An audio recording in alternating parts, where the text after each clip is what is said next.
में इस video course में हम लोग देखेंगे पूरा प्रीएम्बल ऑफ द कॉन्स्टिट्यूशन या फिर जो संविधान की प्रस्तावना से रिलेटेड जितने भी इंपॉर्टेंट फैक्ट्स हैं जो लक्ष्मीकांत ने और प्लस जो यूपीएससी, स्टेट पीसीएस, एसएससी, सीजल और बाकी कॉम्पिटिटिव एग्जाम्स के लिए इंपॉर्टेंट है। तो वो सभी कुछ इसमें कवर करेंगे, प्लस कुछ ट्रिक्स भी बताएंगे और प्लस मोस्ट इंपॉर्टेंट फैक्ट भी आपको बताएंगे जो जनरली एग्जाम में पूछे जाते हैं, हर कॉम्पिटिटिव एग्जाम में पूछे जाते हैं। और लास्ट में मैं आपको कुछ क्वेश्चन भी दूंगा इस पूरी कोर्स के एंड में। ठीक है, 4 वीडियो का कोर्स है टोटल मिला के।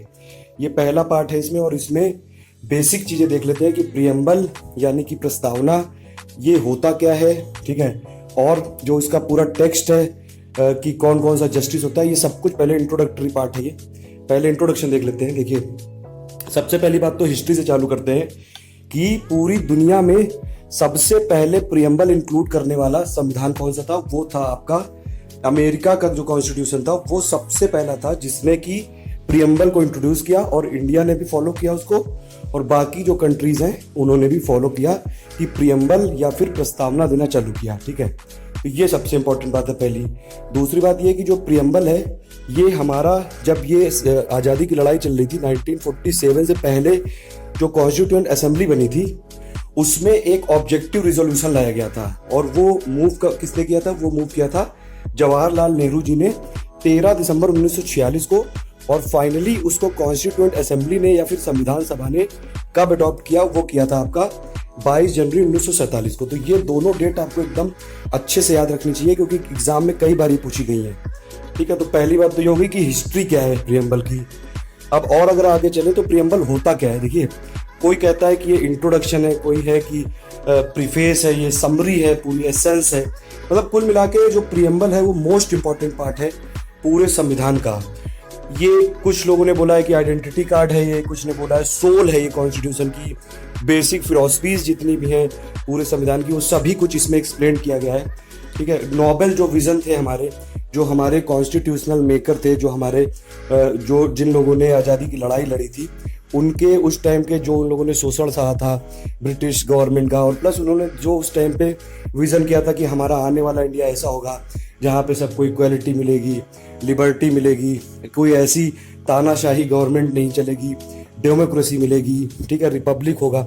ये सभी कुछ ये जो सोचा गया था ना वो सब कुछ ये प्रीएम्बल में है, समझ लीजिए आप। और ये सबसे इम्पॉर्टेंट बात जो है वो ये है कि पूरे कॉन्स्टिट्यूशन का जो एसेंस है, जो मोस्ट इंपॉर्टेंट पार्ट है, जो सोल है पूरा, वो है प्रीएम्बल। और इसीलिए प्रीएम्बल को इंट्रोड्यूस किया गया था जब पूरा संविधान बन गया था, उसके बाद में, मतलब सबसे एंड में प्रीएम्बल को इंक्लूड किया गया था। ये सबसे इंपॉर्टेंट बात है। ये इसमें पूरा एक तरह से, मतलब ये जो एक पूरा पैराग्राफ है कि we the people of India, इस पूरे में संविधान का जितनी भी फिलॉसफीज हैं, प्लस क्या क्या नेचर है पॉलिटी का, प्लस क्या क्या सोर्स है अथॉरिटी का, जो इंडिया में पॉलिटी की अथॉरिटी है, सब कुछ डिफाइंड है। तो अगर कभी क्वेश्चन आपसे आएगा कि सोल क्या होता है कॉन्स्टिट्यूशन का, वो प्रीएम्बल ही है। आइडेंटिटी कार्ड है, ये पूरा समरी है, एसेंस है। मतलब आप ये समझ लीजिए कि इसीलिए इसको एंड में किया गया ताकि पूरे संविधान में जो भी चीजें हैं वो सब कुछ एक पैराग्राफ में आप समराइज कर दीजिए। तो ये कुल मिला के बात है। इसमें हमारे जो कॉन्स्टिट्यूशन मेकर थे उनका ड्रीम भी है, और जो एस्पिरेशंस थी, जो सपने थे जितने भी कि आने वाला भारत कैसा, वो सब कुछ इसमें है। ठीक है, तो ये बहुत इंपॉर्टेंट पार्ट है। थोड़ा और आगे चलते हैं। ये है ओरिजिनल प्रीएम्बल। इसका ये मतलब है कि ये जब कॉन्स्टिट्यूशन अडॉप्ट किया गया था, ठीक है, उस दिन का कॉन्स्टिट्यूशन है ये। अब इसमें और ये अगर और आगे जाएं हम लोग, तो ये जो इस समय का कॉन्स्टिट्यूशन है, सॉरी, ये जो प्रीएम्बल है, इन दोनों में डिफरेंस सिर्फ एक है कि अभी तक प्रीएम्बल को सिर्फ एक बार अमेंड किया गया है। वो किया गया था 42वें संविधान संशोधन से, 42nd कॉन्स्टिट्यूशनल अमेंडमेंट एक्ट से, जो कि 1976 में पारित किया गया था। ठीक है, और उसमें 3 वर्ड इंट्रोड्यूस किए गए थे प्रीएम्बल में। उसकी ट्रिक भी है, वो भी हम देखेंगे। वैसे 3 वर्ड अभी आप देख लीजिए, सोशलिस्ट, सेकुलर और आपका ये इंटीग्रिटी। ये 3 वर्ड को इंट्रोड्यूस किया गया था 42nd कॉन्स्टिट्यूशनल अमेंडमेंट से। तो बस ओरिजिनल वाले में और ये वाला जो इस समय प्रेजेंट है अमेंडेड फॉर्म है, इन दोनों में सिर्फ डिफरेंस क्या है कि आपके 3 वर्ड और ऐड हो चुके हैं ओरिजिनल वाले से। तो कभी अगर क्वेश्चन ये आएगा कि मान लीजिए आपको 4-5 वर्ड दे दिए गए, sovereign, socialist, secular, democratic, Republic, और उसमें आपसे ये पूछा गया कि आप ये बताइए कि ओरिजिनल कॉन्स्टिट्यूशन में क्या क्या थे इनमें, तो देखिए ये ध्यान रखिएगा कि ओरिजिनल कॉन्स्टिट्यूशन में क्या क्या लिखा है, सोवरेन डेमोक्रेटिक रिपब्लिक लिखा हुआ है, ठीक। और इसमें जो सेकुलर और सोशलिस्ट ये वाला टर्म नहीं था, और ना ही इसमें इंटीग्रिटी था। ये तीनों टर्म को बाद में इंक्लूड किया गया है। बस इस डायग्राम को, जो ये पूरा फिगर है, इसको दिखाने का सिर्फ यही एक पर्पज है। उसके बाद ये वाला जो है ये इस समय पे है, प्रेजेंट फॉर्म में प्रेम्बल कैसा है, ऐसा है ये। इसको आपको वर्ड टू वर्ड रटा होना चाहिए, क्योंकि अगर आप किसी भी एग्जाम की तैयारी कर रहे हैं तो इसी पूरे पैराग्राफ से ही बहुत सारे क्वेश्चन आ सकते हैं। मैं बताता हूं कैसे। देखिए पहली बात तो ये कि आप इसको वर्ड टू वर्ड एकदम पढ़िए कि we the people of India, मतलब हमको, ये जो पॉलिटी की अथॉरिटी कौन है, वो हम खुद हैं। पीपल ऑफ इंडिया जो लोग हैं भारत के, वो हैं। Having solemnly resolved to constitute India into है, मतलब यहाँ पे नेचर की बात हो रही है कि इंडिया कैसा होगा। इंडिया एक सोवरेन कंट्री होगा, ठीक है, संप्रभु होगा। हम किसी पे भी डिपेंडेंट नहीं रहेंगे। हमारे इंटरनल और एक्सटर्नल अगर कोई भी अफेयर्स होंगे उसमें कोई किसी की भी दखलंदाजी नहीं चलेगी। सोशलिस्ट होगा यानी कि समाजवादी होगा, सेकुलर होगा यानी कि धर्मनिरपेक्ष होगा, डेमोक्रेटिक होगा, ठीक है। डेमोक्रेटिक का मतलब ही होता है कि पीपल रूल, कि लोगों के द्वारा रूल किया गया। रिपब्लिक का मतलब है कि जहां पे जो हेड ऑफ स्टेट है वो इलेक्टेड होता है, चाहे वो इनडायरेक्टली इलेक्टेड हो चाहे डायरेक्टली इलेक्टेड हो। तो ये सब चीजें इसमें बताई गई। तो मतलब समझ रहे हैं, प्रियम्बल में ही सब कुछ इंक्लूड है एक तरह से। उसके बाद देखिए ये बताया गया है कि हम अपने सिटीजन को क्या क्या देंगे। हम देंगे जस्टिस, कौन कौन से टाइप का, सोशल, इकोनॉमिक और पॉलिटिकल। ये वाले टर्म को और इलोबरेट करेंगे थोड़ा सा आगे वाले वीडियो में। अभी आप समझिए 3 टाइप के जस्टिस की बात हुई है, तो ये भी क्वेश्चन में आ सकता है कि कौन कौन से टाइप की जस्टिस की बात करता है preamble, social, economic and political. अब देखिए लिबर्टी 5 टाइप की यहाँ पे डिफाइन की गई है, थॉट, एक्सप्रेशन, बिलीफ, फेथ और वर्शिप। तो ये सब एक एक चीज एकदम आप याद रखिएगा इसमें। इक्वालिटी स्टेटस की भी हो, अपॉर्चुनिटी की भी हो। और प्रमोट क्या करना है हमको, फ्रेटर्निटी यानी कि भाई बंधुत्व की भावना। और ये एश्योर करना है कि डिग्निटी ऑफ द इंडिविजुअल, मतलब कि प्रियम्बल में सिर्फ एक मटेरियलिस्टिक टर्म नहीं है ये एक इंडिविजुअल पर्सनालिटी के डेवलपमेंट की भी बात करता है ये। और यूनिटी एंड इंटीग्रिटी का मतलब हो गया कि जो इंडिया है वो पूरा यूनियन है स्टेट का, मतलब किसी भी स्टेट के पास ये राइट नहीं कि वो कभी भी, अगर वहां पे मान लीजिए कोई ऐसी सरकार आ जाए जो ये चाहे कि नहीं हम इंडिया से अलग अपना एक देश बनाएंगे, तो ये नहीं हो सकता है, ठीक है। इनडिस्ट्रक्टेबल है ये यूनियन। जैसे अमेरिका में है कि वहां पे indestructible union of indestructible state, मतलब वहां पे स्टेट को भी आप डिस्ट्रक्ट नहीं कर सकते हैं। लेकिन यहाँ पे क्या है, इंडिया में है indestructible union of destructible state, मतलब हम अगर सेंट्रल गवर्नमेंट चाहेगी तो जैसे अभी इस समय 29 स्टेट हैं तो उनको वो और टुकड़े करके 30 कर सकती है, 35 कर सकती है, वो कर सकती है। लेकिन स्टेट के पास ऐसा कोई राइट नहीं कि वो यहाँ से अपने निकल के कह दे कि नहीं हम अपनी अपनी अलग आइडेंटिटी बनाएंगे, ऐसा कुछ नहीं है। और लास्ट में क्या दिया हुआ है कि 26 डे ऑफ नवंबर 1949, मतलब कि ये ऐसी डेट थी जब हमने प्रियम्बल को या फिर कॉन्स्टिट्यूशन को अडॉप्ट किया। फाइनली अडॉप्ट का मतलब है लीगली हमने इसको अडॉप्ट कर लिया, लीगली टेक कर लिया। इनटेक मतलब कि मेक, वो लॉ बना दिया उसको और उसको प्रैक्टिस में ला दिया। और गिफ्ट टू आवरसेल्व्स मतलब हमने खुद अपने आप को दे दिया कॉन्स्टिट्यूशन। तो इससे ये सब चीजें आपको समझ में आती हैं कि प्रियम्बल कौन कौन सी चीजों के बारे में बात करता है, जो 4 मेन कॉम्पोनेंट्स हैं, ठीक है। अब यही चीज देखिए यहाँ पे हिंदी में लिखी हुई है, हिंदी में भी आप एक बार समझ सकते हैं अगर चाहे तो। संप्रभु का मतलब हो गया सोवरेन, ठीक है। समाजवादी हो गया सोशलिस्ट, और हो गया आपका ये धर्मनिरपेक्ष मतलब सेकुलर। डेमोक्रेटिक लोकतंत्रात्मक, गणराज्य हो गया आपका रिपब्लिक। कुछ कुछ बस शब्द जो है वो थोड़े से हिंदी में ज़्यादा कठिन होते हैं, इसीलिए एक बार मैंने यहाँ पे लिखने की कोशिश की है। न्याय मतलब हो गया जस्टिस आपका, सोशल, इकोनॉमिक, पॉलिटिकल, यानी कि सामाजिक, आर्थिक और राजनीतिक, 3 तरह के न्याय की बात करता है ये। स्वतंत्रता आपकी हो गई, लिबर्टी 5 तरह की है ये, विचार, अभिव्यक्ति, विश्वास, धर्म और उपासना। और उसके बाद है फिर फाइनली ये पूरा अगर आप देखें एकता और अखंडता, यूनिटी और इंटीग्रिटी। तो ये सब चीज़ें हिंदी में भी लिखी हुई है जो मैंने अभी आपको एक्सप्लेन करी है। अब देखिए ये जो अभी हमने पूरा ये सब ये बताया आपको, पूरा प्रियम्बल से ही एक्सप्लेन किया है कि 4 कंपोनेंट्स को ये डिस्क्राइब करता है। अभी मैंने आपको बताया कि इसमें 4 जो मेजर कंपोनेंट है प्रियम्बल के वो क्या है, या फिर 4 इंग्रेडिएंट्स क्या हैं, कि ये बात करता है कि सोर्स क्या है, अथॉरिटी क्या है कॉन्स्टिट्यूशन की। अथॉरिटी है कॉन्स्टिट्यूशन की हम, we the people of India, हम भारत के लोग ही हैं अथॉरिटी, ठीक है। ये सोर्स की बात करता है। नेचर क्या है वो अभी मैंने आपको बताया, sovereign, socialist, secular, democratic, Republic. देखिए इसमें एस क्यूब डी आर करके आप याद रख सकते हैं, और इसको बिल्कुल इसी ऑर्डर में भी याद रखिएगा, क्योंकि क्वेश्चन इस पे भी आ सकता है कि ये किस ऑर्डर में दिए गए हैं संविधान में। ये एक एक चीज इसीलिए मैं बता रहा हूं कि प्रियम्बल से रिलेटेड कैसा भी क्वेश्चन आ जाए तो वो आप अटेम्प्ट कर सकें और सही करने की कोशिश जरूर कर सकें। फिर ये है ऑब्जेक्टिव क्या क्या है कॉन्स्टिट्यूशन के। मैंने आपको बताया था कि क्या ऑब्जेक्टिव है, कि ये जस्टिस की बात करता है, 3 तरीके की जस्टिस की बात करता है, लिबर्टी की बात करता है, 5 तरीके की लिबर्टी की बात करता है, ठीक है, इक्वालिटी की बात करता है, फ्रेटर्निटी की बात करता है, और फाइनली डेट की बात करता है कि किस डेट को अडॉप्ट, इनेक्ट और गिफ्ट टू आवरसेल्व्स हुआ है।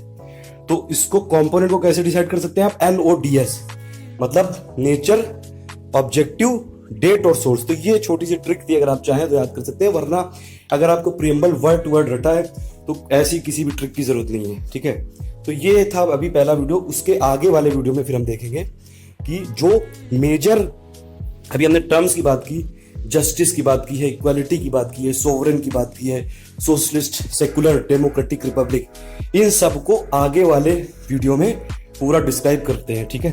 Thank you for listening. और इसको आप ये समझ लीजिए कि जितने भी कॉम्पिटिटिव एग्जाम्स हैं सभी के लिए यूज कर सकते हैं। प्लीज अगर आपको वीडियो ये पसंद आया हो तो प्लीज इसको जैसी भी आपको रेटिंग समझ में आई हो, जिस हिसाब से भी उस हिसाब से दीजिएगा। Thank you for listening. नमस्कार दोस्तों, स्वागत है आपका अनअकैडमी में। और इस वीडियो कोर्स में हम लोग देख रहे हैं प्रियम्बल ऑफ द कॉन्स्टिट्यूशन, यानी कि संविधान की प्रस्तावना के बारे में।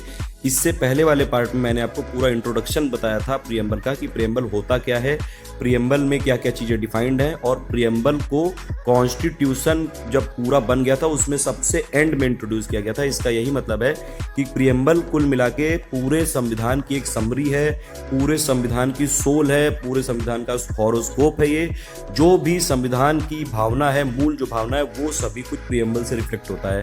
प्रियम्बल हमको क्या क्या बताता है, ये सब हम लोगों ने डिस्कस किया था। प्रियम्बल ये बात करता है कि इंडिया की पॉलिटी का सोर्स क्या है। We the people of India, हम भारत के लोग हैं, इंडिया की पॉलिटी का सोर्स, प्लस इंडिया की पॉलिटी का नेचर कैसा होगा, यानी कि sovereign, socialist, secular, democratic, republic, plus संविधान के उद्देश्य क्या क्या है, कि हमको अपने नागरिकों को न्याय देना है, जस्टिस देना है, स्वतंत्रता देनी है, इक्वालिटी, फ्रेटर्निटी, और ये सब चीजें प्रमोट करनी है। ये सभी संविधान के उद्देश्य हैं। और प्लस प्रियम्बल जो है, इसमें आपकी 26 नवंबर 1949 डेट मेंशन है, यानी कि संविधान लागू होने की तिथि, ये सब इसमें डिस्कस कर चुके थे। अब जो की टर्म्स हैं इसके प्रियम्बल के, जैसे कि आपको मैंने बताया था कि sovereign, socialist, secular, democratic, Republic, यानी कि SQDR, आपको इसी ऑर्डर में याद रखना है। और इन 5 टर्म को हम इस वीडियो में डिस्कस करेंगे। इसका मेन क्या है, मतलब जो समझ होती है वो सब चीजें डेवलप करने की कोशिश करेंगे इसमें। देखिए सबसे पहला टर्म है इसमें सोवरेन। सोवरेन का क्या मतलब हुआ, कि संप्रभुता। इसका मतलब है कि इंडिया एक इंडिपेंडेंट स्टेट है, इंडिया के ऊपर कोई अथॉरिटी नहीं है, और इंडिया अपना कोई भी इंटरनल अफेयर हो या फिर एक्सटर्नल अफेयर हो, उसको कंडक्ट करने के लिए हमको किसी से पूछने की जरूरत नहीं है, किसी से इजाजत लेने की जरूरत नहीं है, किसी से ऑर्डर पे काम नहीं करते हैं हम लोग। हमारी फ्री इंडिपेंडेंट स्टेट है हमारा, और कोई भी अथॉरिटी हमारे ऊपर है ही नहीं। अब देखिए ये यहाँ पे बात क्यों की गई है, क्योंकि जब तक 15 अगस्त 1947 था, उससे पहले हम लोग क्या थे, हम एक ब्रिटिश की डिपेंडेंसी थे, मतलब कि ब्रिटिश के ऑर्डर पे हमको काम करना पड़ता था। फिर कुल मिला के ये हुआ 15 अगस्त 1947 को हम आज़ाद हो गए। लेकिन जब तक कॉन्स्टिट्यूशन फाइनली अडॉप्ट करके एकदम इंडिया ने 26 जनवरी 1950 को मतलब लागू, और ये जितने भी प्रोविजन थे नहीं कर दिए गए पूरी तरह से, तब तक हम ब्रिटिश की डोमिनियन बने रहे। और उसके बाद यानी 26 जनवरी 1950 के बाद हम पूरे इंडिपेंडेंट हैं, हम बिल्कुल सोवरेन हैं। हमको किसी से भी किसी भी अपने इंटरनल या फिर एक्सटर्नल अफेयर से पूछने के लिए कोई भी हम पे रूल कर ही नहीं सकता है, कोई हमको ऑर्डर नहीं दे सकता है, कोई अथॉरिटी हमारे ऊपर है ही नहीं। अब इसमें एक बात ये आई थी कि इंडिया ने जैसे कॉमनवेल्थ ऑफ नेशन ज्वाइन कर लिया था 1949 में, उसमें कुछ लोगों को ऐसा डाउट हुआ कि हम ऐसा क्यों एसोसिएशन कर रहे हैं। लेकिन ये जो कॉमनवेल्थ ऑफ नेशंस है, इसमें देखिए, इसमें जो इनके प्रिंसिपल्स हैं, जैसे कि डेमोक्रेसी हो गया, फ्री स्पीच हो गया, ह्यूमन राइट हो गया, रूल ऑफ लॉ, तो ये सभी प्रिंसिपल्स पे ये पूरा बेस्ड है। 52 मेंबर्स हैं इसमें कुल मिला के, और ये सभी वो लोग हैं मतलब जिन पे ब्रिटिश शासन ने रूल किया था। तो जो ब्रिटिश की कभी कॉलोनी रहे थे, उनका एक फ्री एसोसिएशन है, सिर्फ एक सिंबोलिज्म का ये टर्म है कॉमनवेल्थ ऑफ नेशन। और ये जो जैसे मॉडर्न आइडियाज हैं, डेमोक्रेसी, फ्री स्पीच, इन सबको प्रमोट करता है। ये एक मतलब इसको हम लोगों ने ज्वाइन भी किया था फ्री विल पे, अगर हम इसको ज्वाइन भी कर सकते हैं और हम जब चाहें इससे निकल सकते हैं। तो इसीलिए ये किसी भी तरह का हम पे कोई अथॉरिटी नहीं कर सकता है, कोई भी हमारे ऊपर या ऑब्लिगेशन, ये सब चीजें है ही नहीं इसमें। बिल्कुल ये फ्री विल से आप ज्वाइन कर सकते हैं और जब चाहें आप निकल सकते हैं। तो इससे किसी भी तरह से सोवरेंटी यानी कि संप्रभुता पे खतरा नहीं है। और इंडिया ने यूएनओ भी ज्वाइन किया था 1945 में, बल्कि इंडिया फाउंडिंग मेंबर था यूनाइटेड नेशंस का। तो ये इंपॉर्टेंट चीज है। सोवरेन स्टेट का एक और मतलब होता है कि इंडिया कोई भी फॉरेन टेरिटरी को फ्यूचर में एक्वायर कर सकता है, या फिर इंडिया अपनी जो टोटल टेरिटरी है इनकी इंडिया की, उसका कोई एक पार्ट किसी दूसरे देश को, किसी फॉरेन टेरिटरी को दे भी सकता है। ये दो चीजें आप ये समझिए कि मतलब जैसे आपने देखा होगा कि सिक्किम जो था, सिक्किम पहले पूरी तरह से इंडिया का एक फुल स्टेट नहीं था। पहले वो उसने एक तरह से देखिए, पहले वो प्रिंसली स्टेट था, फिर धीरे धीरे एसोसिएट स्टेट बना और फाइनली वहाँ के लोगों ने इंडिया को की तरफ आना चाहा और इंडिया का वो फाइनल स्टेट बन गया, फुल स्टेट बन गया। तो इंडिया ने फ्यूचर ये फॉरेन टेरिटरी एक्वायर भी करी और इंडिया अपना कोई पार्ट किसी दूसरे कंट्री को दे भी सकता है आने वाले टाइम पे, अगर उसको लगता है ऐसा कि संविधान के प्रोविजन के हिसाब से, या फिर जो भी उस समय टाइम एंड सर्कमस्टांसेस होंगे उस हिसाब से अगर जरूरत होगी। जैसे आपने देखा था लैंड बाउंड्री जो एग्रीमेंट हुआ था इंडिया और बांग्लादेश का, उसमें कई सारे मतलब बहुत सारा एरिया इंडिया ने बांग्लादेश को दिया है। तो ये सभी चीजें सोवरेन का मतलब, हम बिल्कुल इंडिपेंडेंट हैं, हमारे जो अफेयर्स हैं उसको हमारी सरकार करेगी और कोई भी दूसरा देश या कोई भी दूसरी अथॉरिटी हमको इस पे ऑर्डर नहीं कर सकते हैं। तो ये हो गया सोवरेन का मतलब। दूसरी चीज पे आते हैं, ये है बहुत इंपॉर्टेंट टर्म है ये, सोशलिस्ट। सोशलिस्ट का क्या मतलब हुआ? समाजवादी। समाजवादी का क्या मतलब हुआ कि जो प्रोडक्शन के मीन्स हैं उस पर सोशल ओनरशिप होगी और वो इक्विटेबल डिस्ट्रीब्यूशन को प्रमोट करेगा। अब देखिए, ये पहले तो संविधान, जो मूल संविधान था उसमें तो नहीं लिखा था सोशलिस्ट टर्म, लेकिन इसका ये मतलब नहीं है कि वहाँ पे सोशलिज्म को अडॉप्ट करने की कोई ऐसी भावना नहीं थी, वहाँ पे भी भावना थी। और उसके बाद 1955 में भी अगर आप देखेंगे आबादी सेशन हुआ था, उसमें भी यही बात की गई थी कि सोशल ओनरशिप की तरफ जाएंगे हम लोग, इक्विटेबल डिस्ट्रीब्यूशन की तरफ जाएंगे, जो इनकम की इनइक्वालिटी है इन सबको खत्म करने की कोशिश करेंगे। तो अभी तक जो चीजें इम्प्लिसिट थी कॉन्स्टिट्यूशन में उसको एक्सप्लिसिट कर दिया गया, मतलब उसके लिए फाइनली वर्ड जोड़ दिया गया। और वैसे भी आप अगर मॉडर्न इंडियन हिस्ट्री पढ़ेंगे तो आप देखेंगे कि जो जवाहरलाल नेहरू जी थे प्लस जो सुभाष चंद्र बोस जी थे, वो दोनों थोड़ा थोड़ा लेफ्ट की तरफ लीनियंट उनका लीनिंग था। तो ये इंपॉर्टेंट बात है। और मतलब कुल मिला के सोशलिज्म वाला जो कॉन्सेप्ट है समाजवादी, तो इसमें सोशल ओनरशिप है, मतलब सरकार का एक बहुत बड़ा रोल होता है प्रोडक्शन में। अब देखिए, इंडिया में डेमोक्रेटिक सोशलिज्म है, इसका ये मतलब है कि इंडिया में मिक्स्ड इकोनॉमी है। इसका ये मतलब है कि इंडिया में प्राइवेट सेक्टर भी एग्जिस्ट करते हैं और पब्लिक सेक्टर भी एग्जिस्ट करते हैं। मतलब ये जो स्टेट वाला सोशलिज्म है, यानी कि जो कम्युनिस्टिक सोशलिज्म है, देखिए कम्युनिस्टिक सोशलिज्म का कुल मिला के मतलब ये है कि वहाँ पे जितने भी जो ये प्रोडक्शन वाले सोर्स हैं या फिर जो डिस्ट्रीब्यूशन वाले हैं, वो वहाँ पे प्राइवेट प्रॉपर्टी एग्जिस्ट ही नहीं करती है। तो कम्युनिस्ट वाला क्या हो गया कि वहाँ पे प्राइवेट प्रॉपर्टी नाम का कुछ है ही नहीं। लेकिन इंडिया में ऐसा नहीं हो सकता है, इंडिया में डेमोक्रेटिक सोशलिज्म है, इंडिया में इतनी ज़्यादा डाइवर्सिटी है।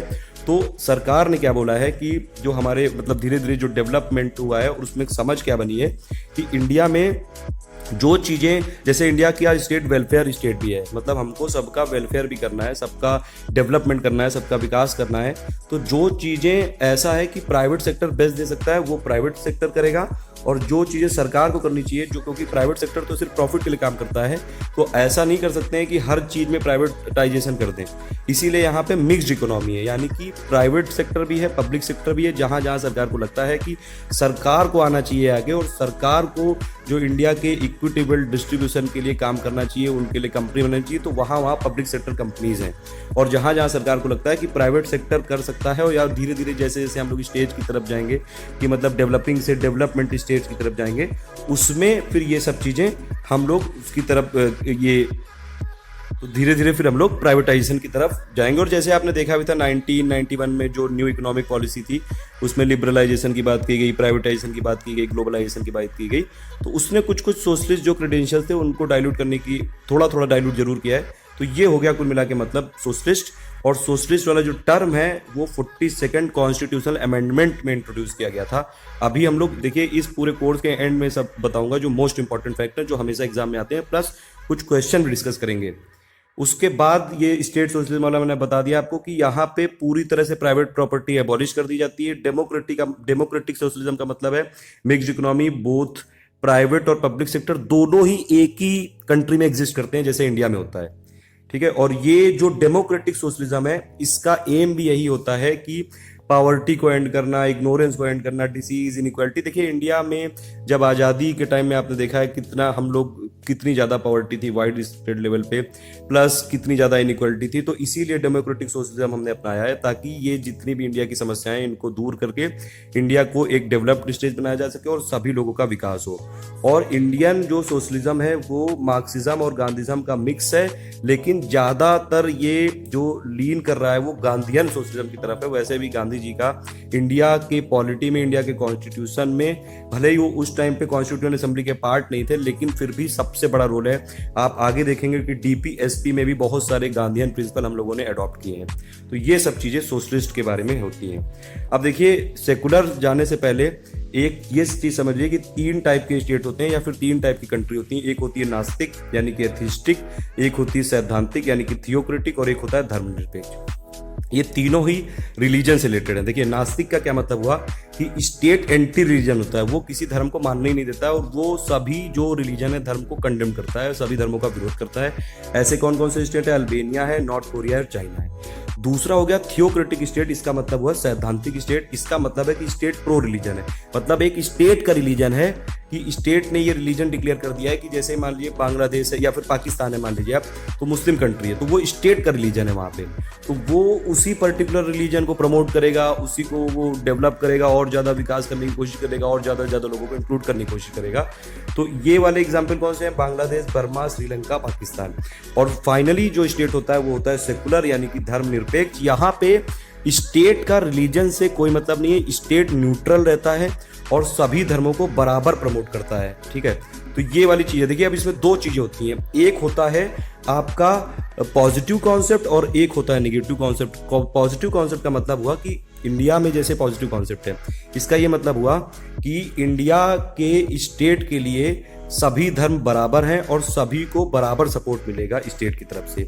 निगेटिव कॉन्सेप्ट जो है वो वेस्ट में ज़्यादातर है कंट्रीज में, उसका ये मतलब है कि स्टेट अलग है और रिलीजन अलग है। तो स्टेट ना रिलीजन के कोई भी अगर रिलीजन वाले मतलब जो धार्मिक चीज़ें होंगी ना उसमें इंटरफेयर करेगा, और ना रिलीजन जो भी रिलीजियस लोग हैं वो लोग स्टेट में कोई इंटरफेयर नहीं करेंगे। तो दोनों आपस में अलग अलग हैं।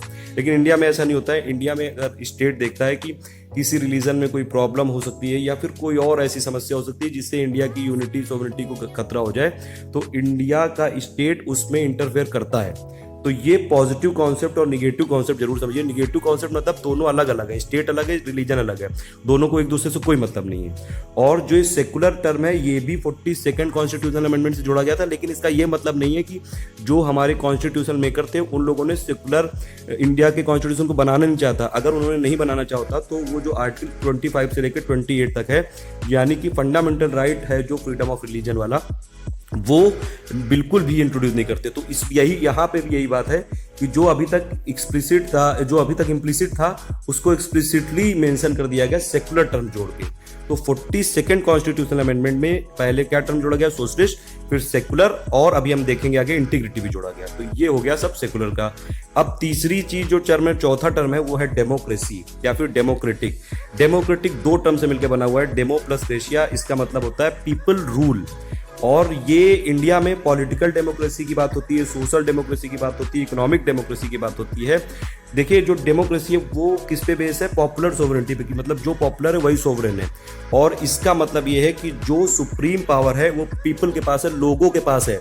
देखिए डेमोक्रेसी 2 टाइप की होती है, एक होती है डायरेक्ट डेमोक्रेसी जहाँ पे लोग डायरेक्टली रूल करते हैं, कोई लॉ बनाना हुआ या फिर कोई भी काम हुआ तो लोगों के हाथ में पूरी सत्ता होती है, लोग करते हैं डायरेक्टली रूल। और एक होती है इनडायरेक्ट डेमोक्रेसी जहाँ पे इनडायरेक्टली जो हमारे द्वारा रिप्रेजेंटेटिव चुने गए होते हैं वो हमारे लिए डिसीजन लेते हैं। अब देखिए डायरेक्ट में क्या क्या हो गया? डायरेक्ट 4 तरीके की होती है, रेफरेंडम, इनिशिएटिव, रिकॉल और प्लेबिसाइड। इसका ये मतलब है, देखिए रेफरेंडम में क्या होता है कि मान लीजिए एक कोई लेजिस्लेशन या फिर लॉ प्रपोज किया गया है, उसको जनता के सामने रखा जाता है, अगर वो अप्रूव कर देते हैं तो मान लिया जाता है।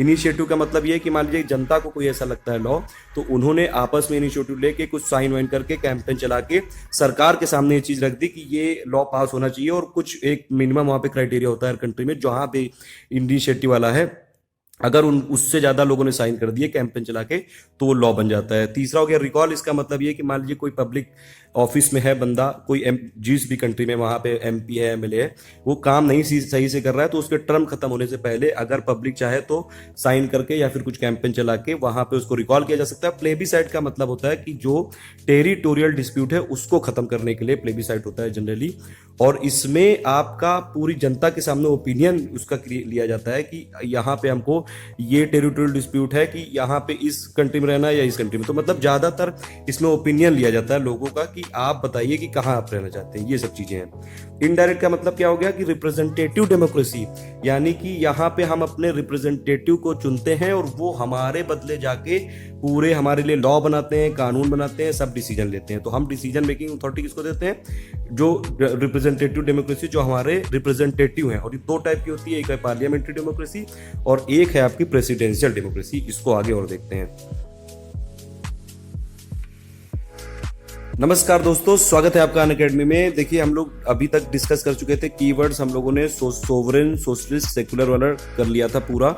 अब इसमें डेमोक्रेटिक वाले टर्म में हम लोग बात कर रहे थे। तो देखिए, डेमोक्रेसी मैंने आपको बताया था कि इंडिया में जो डेमोक्रेसी है वो तीन टाइप की है, पॉलिटिकल है, प्लस सोशल है, प्लस इकोनॉमिक है। इन तीनों का मतलब क्या है ये समझिए। देखिए, पॉलिटिकल डेमोक्रेसी का मतलब ये हुआ कि हम लोगों को राइट टू चूज है और राइट टू वोट है, ठीक है, हम जिसको चाहेंगे हम अपना रिप्रेजेंटेटिव चुनेंगे। सोशल डेमोक्रेसी का मतलब ये हुआ कि सोशलिज्म को प्रमोट करना, लेकिन डेमोक्रेटिक फ्रेमवर्क में। और इकोनॉमिक डेमोक्रेसी का क्या मतलब हुआ कि इसमें जो डिसीजन मेकिंग पावर है वो धीरे धीरे जो वर्कर क्लास है या फिर जो लो प्रिविलेज क्लास है उनकी तरफ ये करना है, ठीक है। तो ये जो डिसीजन मेकिंग पावर है इसको आपको जो लार्ज ग्रुप है पब्लिक स्टेक होल्डर का उनकी तरफ लाना है। तो ये तीन चीजों की बात करता है इंडिया का कॉन्स्टिट्यूशन।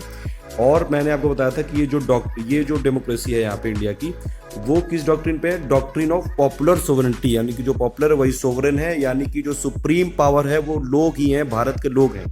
दो टाइप की डेमोक्रेसी हमने आपको बता दिया था, ये डायरेक्ट होती है, इनडायरेक्ट होती है। डायरेक्ट का मतलब है कि लोग डायरेक्टली रूल कर रहे हैं, लोगों को कोई लॉ बनवाना है या फिर कोई डिसीजन लेना है या फिर कोई कानून बनाना है, कुछ भी काम करना है, लोग वहां पे डायरेक्टली हर चीजों में इन्वॉल्व है। लेकिन यहाँ पे समझने वाली बात यह है कि डायरेक्ट डेमोक्रेसी कहाँ हो सकती है? जहां पे आपके पॉपुलेशन कम हो। इंडिया जैसी कंट्री में डायरेक्ट डेमोक्रेसी नहीं हो सकती है। इंडिया में 130 करोड़ के आसपास लोग हैं। आप ये समझिए, अगर कानून बनाना हुआ और 130 करोड़ लोगों को इन्वॉल्व करेंगे, पहली बात तो ये समझिए कि देखिए, वोटिंग जैसे होती है, इलेक्शन होते हैं, उसमें 60% जब वोटिंग होती है, उस मतलब 130% का भी जो 60% है वो मैनेज करने के लिए तो इलेक्शन कमीशन को कितनी प्लानिंग करनी पड़ती है एक बार इलेक्शन कराने में, वो जो 5 साल में होता है। तो अगर हर कानून के लिए हम लोगों को बनाने लगे तो फिर इंडिया में ऐसा फिजिबल ही नहीं है, पॉसिबल ही नहीं है। और डायरेक्ट के मैंने आपको बताया था 4 टाइप की डायरेक्ट डेमोक्रेसी होती है। वहां पे एक रेफरेंडम वाला ये मतलब हो गया कि आप कोई लॉ बना दीजिए और उसको लोगों के सामने रख दीजिए, अगर वहां से अप्रूवल मिल गया तो वो लॉ पास हो जाएगा। इनिशिएटिव का क्या मतलब हुआ कि मान लीजिए लोगों को लग रहा है कि कोई ऐसा लॉ बनना चाहिए जो उनके फेवर में है या फिर कंट्री के फेवर में है, तो उन्होंने खुद इनिशिएटिव लिया, उन्होंने खुद कैंपेन चलाया, उन्होंने साइन करके आपको सरकार को दे दिया कि ये हम लोग चाहते हैं कि ऐसा होना चाहिए, तो आपने उसको पास कर दिया। तीसरी बात ये कि रिकॉल का ये मतलब है, मान लीजिए उस जो भी कंट्री है पर्टिकुलर जहां भी ये डायरेक्ट डेमोक्रेसी है, वहां पे कोई ऐसा बंदा है जो पब्लिक ऑफिस में है, एमपी है, एमएलए या फिर इवन टॉप पोस्ट पे, लेकिन वो काम नहीं कर रहा है, लोगों को पसंद नहीं आ रहा है, तो लोग क्या करेंगे, उसको रिकॉल कर सकते हैं, वापस बुला सकते हैं कि मतलब आप उस जगह के रहने के अधिकार, आप उस जगह के पे रहने के लिए अधिकृत नहीं हो क्योंकि आप सही से काम नहीं कर रहे हो। तो उसके लिए क्या करेंगे, वहां पे कुछ साइन करेंगे, कैंपेन करेंगे। और उसमें अगर एक ऐसा होता है कि मान लीजिए कुछ एक मिनिमम हर जगह का क्राइटेरिया होता है कि मान लीजिए 2/3 लोगों ने अगर बोल दिया कि इस बंदे को जाना चाहिए यहाँ से, ये पब्लिक ऑफिस में रहने के लायक नहीं है, तो उसको रिकॉल भी किया जा सकता है। मतलब जैसे इंडिया में आपने देखा होगा कई बार बहुत सारे एमपीज पे, एमएलए पे या फिर बहुत सारे नेताओं पे ये आरोप लगते रहते हैं कि इन्होंने करप्शन किया है या फिर उन्होंने गलत किया है, बहुत सारे ये जो क्राइम होते हैं वो सब रिकॉर्ड होते हैं। तो ये डायरेक्ट डेमोक्रेसी में तो पॉसिबल है कि आप इसको रिकॉल कर सकते हो, इंडिया में ये पॉसिबल नहीं है। चौथी बात होती है आपकी प्लेबीसाइट की। अब प्लेबीसाइट जनरली कब यूज किया जाता है, ये कि क्या मेथड है? ये मेथड है कि आप लोगों की ओपिनियन गेन करते हैं, आप लोगों की ओपिनियन ऑब्टेन करते हैं कि मान लीजिए कोई ऐसा इशू है जो पब्लिकली बहुत ज़्यादा इंपॉर्टेंट है, तो आप लोगों की ओपिनियन डायरेक्टली मांग सकते हैं। और ये जनरली कहाँ पे यूज़ किया जाता है? जब कोई टेरिटोरियल डिस्प्यूट होता है तब। तो ये तो हो गई डायरेक्ट डेमोक्रेसी। और ये इसका एग्जाम्पल कौन है? सिंगापुर। सिंगापुर छोटा सा कंट्री है, वो एक मतलब सिटी कंट्री है, और इसीलिए वहां पे ऐसी डेमोक्रेसी बिल्कुल पॉसिबल है। लेकिन जो इनडायरेक्ट डेमोक्रेसी है, यानी कि रिप्रेजेंटेटिव डेमोक्रेसी, यानी कि हम अपना एक रिप्रेजेंटेटिव चुन लेते हैं कि वो हमारे बिहाफ पे जाएगा, वो कानून बनाएगा, वो लॉ बनाएगा, और जो डिसीजन है वो डिसीजन मेकिंग पावर हमने उसको दे दी कि वो डिसीजन ले अपने लेवल पे कि भारत का डेवलपमेंट कैसे करना है, इंडिया के जो कॉन्स्टिट्यूशन के प्रोविजंस है उनको कैसे आपको इंप्लीमेंट करना है, कैसे पूरे जो भी मान लीजिए अगर सांसद है तो उसको अपने एरिया का कैसे विकास करना है, कैसे जो समस्याएं उसको दूर करनी है। तो हमने रिप्रेजेंटेटिव चुन लिया है। और ये रिप्रेजेंटेटिव डेमोक्रेसी दो टाइप की होती है, एक होती है पार्लियामेंट्री जो हमारे यहाँ है इंडिया में, और एक होती है प्रेसिडेंशियल जो कि यूएसए में है। तो इसमें क्या होता है, पार्लियामेंट्री में क्या है, पार्लियामेंट्री वाले कॉन्सेप्ट में हम सब कुछ समझेंगे। वैसे एक बेसिक ये है कि जो एग्जीक्यूटिव है वो लेजिस्लेचर को रिस्पॉन्सिबल होता है, ये है पार्लियामेंट्री। और पार्लियामेंट्री में क्यों अडॉप्ट की? क्योंकि हमारे यहाँ ब्रिटिशर थे, और ब्रिटिश का जितना भी सिस्टम है, अगर आप देखेंगे इंडिया का जो कॉन्स्टिट्यूशन है, ज्यादातर चीजें हमने ली है 1935 जो गवर्नमेंट ऑफ इंडिया एक्ट आया था उससे। तो इसीलिए हमने पार्लियामेंट्री सिस्टम अडॉप्ट किया है। उसके बाद अगर आप देखेंगे तो ये डेमोक्रेसी का पर्पस भी क्या है? डेमोक्रेसी का पर्पस है आपका एक इगैलिटेरियन सोशल ऑर्डर आपको इस्टेब्लिश करना है, जहां पे हर सिटीजन के पास सोशल, इकोनॉमिक और पॉलिटिकल जस्टिस उसको प्रोवाइड कराया जाए। और सोशल और इकोनॉमिक डेमोक्रेसी मैंने आपको कॉन्सेप्ट बता दिए थे कि ये कुल मिला के भारत इंडिया रिपब्लिक में ये इसीलिए डेमोक्रेसी इस हिसाब से चलती है। तो ये हो गया आपका पूरा मतलब डेमोक्रेसी का। समझने पे हम लोग कॉन्सेप्ट पे फोकस करेंगे केवल। नेक्स्ट टर्म है रिपब्लिक। देखिए दो टाइप की डेमोक्रेटिक पॉलिटी होती हैं, एक होती है मोनार्च और एक होता है रिपब्लिक। मोनार्च का क्या मतलब हुआ कि वहां पे एक राजा है, उसकी फैमिली ही हमेशा जो हेड ऑफ स्टेट है वो बनेगी। मतलब वहां पे कोई भी जनरल आदमी के पास ये राइट नहीं कि वो हेड ऑफ स्टेट बन जाए उस पूरी कंट्री का। ठीक है, जैसे आपने देखा होगा ब्रिटेन में, जो ब्रिटेन की महारानी है उन्हीं के जो भी मेंबर्स आएंगे आगे वही लोग हमेशा वहां पे हेड ऑफ स्टेट बनेंगे। लेकिन इंडिया में ऐसा नहीं, इंडिया में रिपब्लिक है। रिपब्लिक का क्या मतलब हुआ कि रिपब्लिक में आपको जो हेड ऑफ स्टेट होता है उसको इलेक्ट किया जाता है, या तो इनडायरेक्टली या डायरेक्टली। तो जैसे हमारे यहाँ जो राष्ट्रपति जी हैं उनको हम लोग कैसे इलेक्ट करते हैं? इनडायरेक्टली। इनडायरेक्टली क्यों करते हैं? क्योंकि हम लोग तो राष्ट्रपति के चुनाव में कभी भाग लेते नहीं। आपने देखा है कभी कि आप राष्ट्रपति के चुनाव में वोट डालने गए हो? हमारा जो वोट है वो कौन डालता है? वो डालता है एमपी एमएलए, क्योंकि वो हमारे रिप्रेजेंटेटिव हैं। तो इनडायरेक्टली हमने अपने राष्ट्रपति को चुना।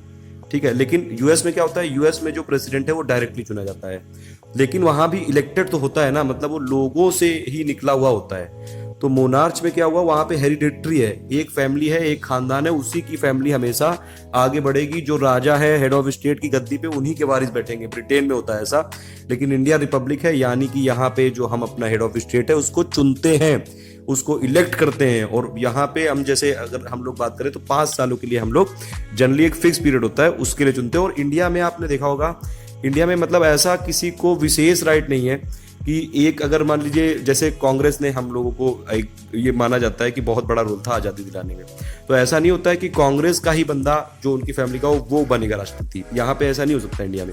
इंडिया में कोई भी राष्ट्रपति बन सकता है, इवन आप किसी भी कास्ट के हो, किसी भी ग्रुप के हो, किसी भी रिलीजन के हो, आप हेड ऑफ स्टेट तक जा सकते हो। आप में टैलेंट है, आपने अच्छा काम किया है, लोगों ने आपको पसंद किया है, लोगों ने आपको इलेक्ट किया है, धीरे धीरे पब्लिक ऑर्डर पे आप जाके राष्ट्रपति की गद्दी तक भी पहुंच सकते हो। और ऐसे आपने देखा होगा जितने भी तक राष्ट्रपति हुए, जैसे अभी रामनाथ कोविंद जी बने हैं राष्ट्रपति, वो भी एससी में कैटेगरी में बिलोंग करते हैं, लेकिन वो भी हमारे राष्ट्रपति हैं।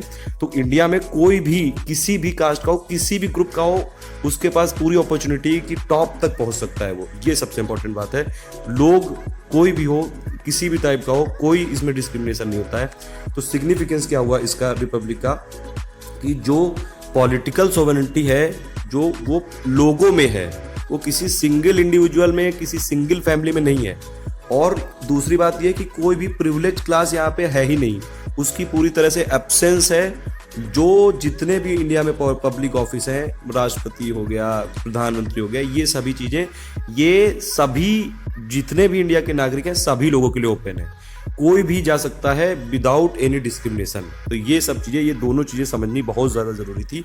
नेक्स्ट वाले पार्ट में हम लोग करेंगे जस्टिस, लिबर्टी और इक्वालिटी, और प्लस सिग्निफिकेंस और प्लस आपका fraternity. Thank you for listening.